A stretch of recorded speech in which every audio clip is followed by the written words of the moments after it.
Hi there, in this video we're going to talk about nonlinear systems of inequalities. So just as with systems of equations, the first step is to graph the two equations. So in this case we have inequalities, but I am going to graph y equals x cubed and y equals x plus 2. Just these are my reference lines or reference curves, so reference graphs. Now noticing here that y is greater than x cubed, so I know that y equals x cubed looks like is this curve that I call the John Travolta function, but notice that is strictly greater than, so it's not allowed to be equal to, so not the points on the curve. So when I graph it here, it's going to be a dotted graph because it's not allowed to be the points on the curve. So this will be my x cubed. And then y equals x plus 2. This is a line with slope 2, or y-intercept 2 and slope 1. So up 1 and over 1, or down 1 and over 1. And then this one you are allowed to be equal to, so then you would draw a solid line. So then I'm going to go over here, 1, 2.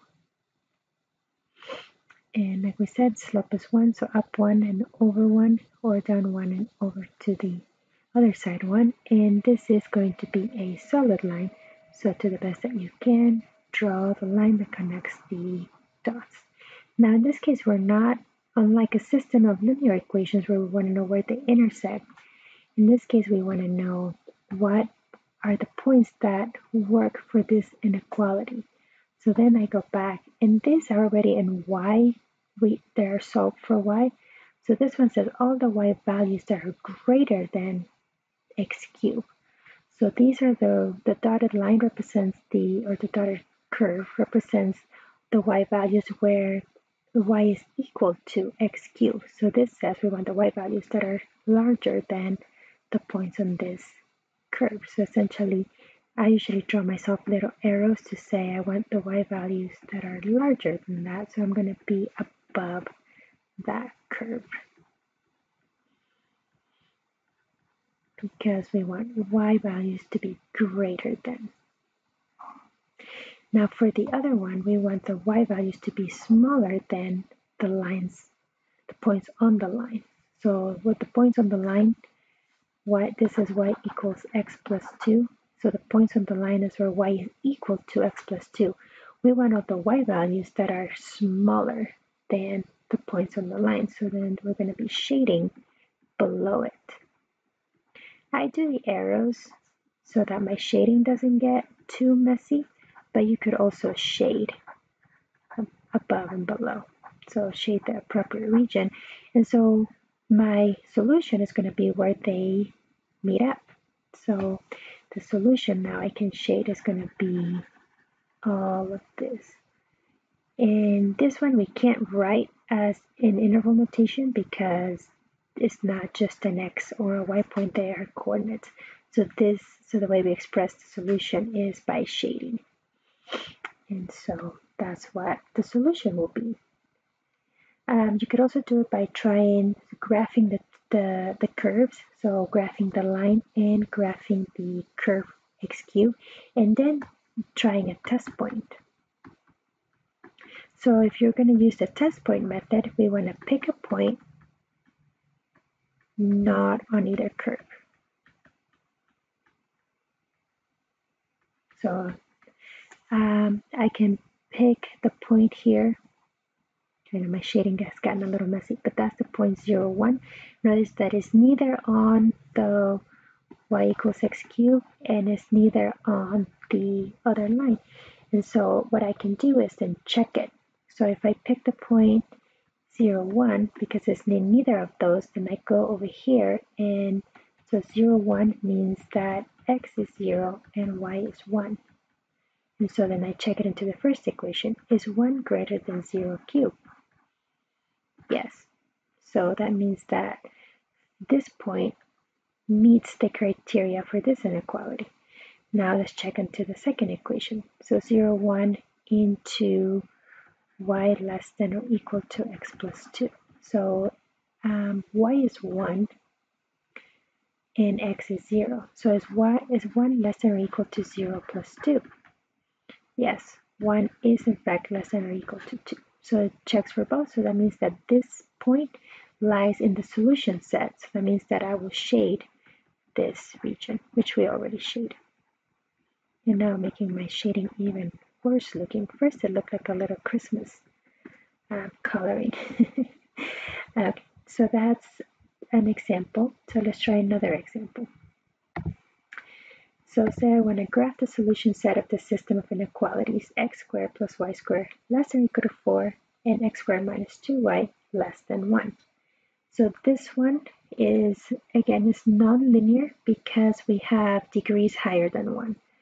We have quadratics here. In this one, both of them are quadratics. So hopefully you recognize this as the equation of a circle. This is a circle centered at 0, 0 with radius 2. R is equal to the square root of whatever is there, right? So R is 2.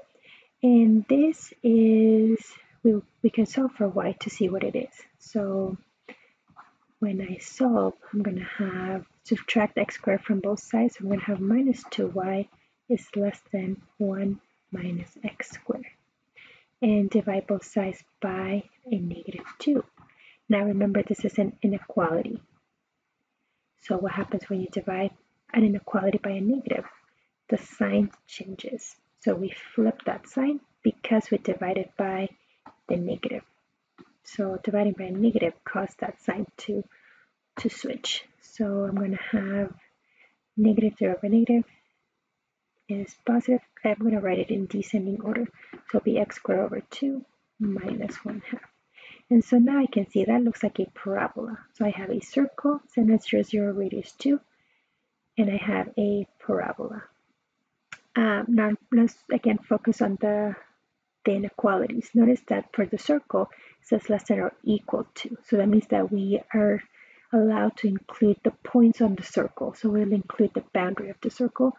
Whereas for the parabola, well, now that I know that this is a parabola, notice that it's just less than or merely greater than once we solved it. So we're not allowed to include the points that are on the parabola. So the points on the boundary of the parabola are not included. So this parabola, we're going to draw it dotted. So let me draw those real quick. Okay, so here we have the circle. So because the radius is 2, we have 2, negative 2, and 2, and negative 2. Now let's graph this parabola. So I know that the y-intercept or the vertex is going to be a negative 1/2. So say that's negative 1, so it's going to be somewhere over here. And this is a 1/2, right? This is 1/2 x squared minus 1/2.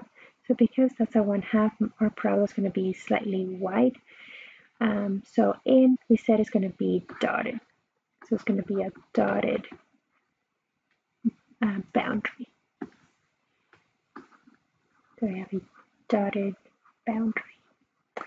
And so let's see. I'm going to try to draw the best that I can. So there's my half of the parabola. And then pretend that that's symmetric.